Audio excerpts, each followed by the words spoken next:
around 6 years.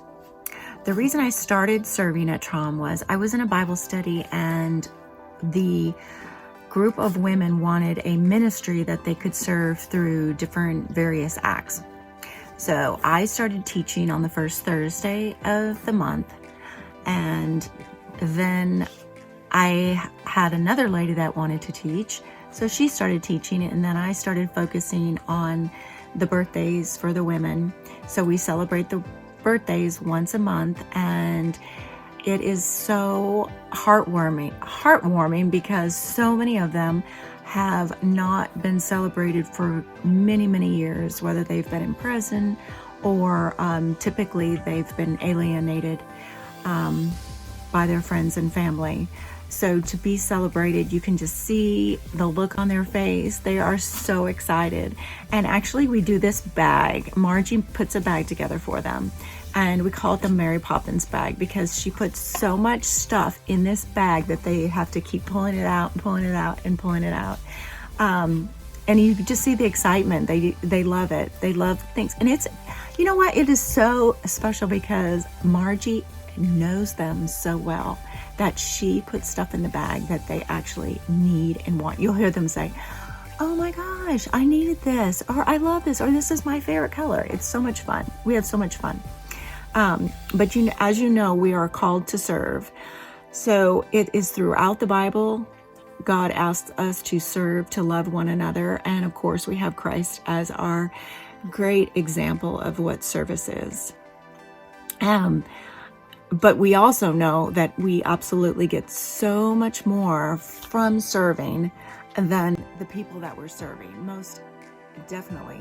It is across the board. No matter what you do, you get outside of yourself instead of focusing on you and your problems and your, situation with your kids or your spouse or, this or that. When you get outside of yourself and you look at other people's situation, it just makes all of your things seem so insignificant. And it also just brings that love that you have for people up to the surface, because you're able to show them through acts of kindness, through just showing up at a Bible study and, asking them their name or asking them something about them. When there's new women, they just light up when you see them come in, and you'll say, "Hey, Sue, I haven't met you. I haven't seen you. Are you new?" We'll ask them to introduce themselves and tell a little bit about themselves. And I always ask, what are things that you love to do? Like what would you do on a Friday night? But they love it. You can see them light up. I mean, don't we all love it when somebody asks about us and genuinely wants to know what we enjoy doing, or do you have children? What are your children's names? So it is such a delight. It's such a delight to go and to meet these women and to get to hear about them and see their change. So as you go, you will see that they change. They become closer to Christ, and they will start to be involved with their families, and they'll start to reunite with their children. And that is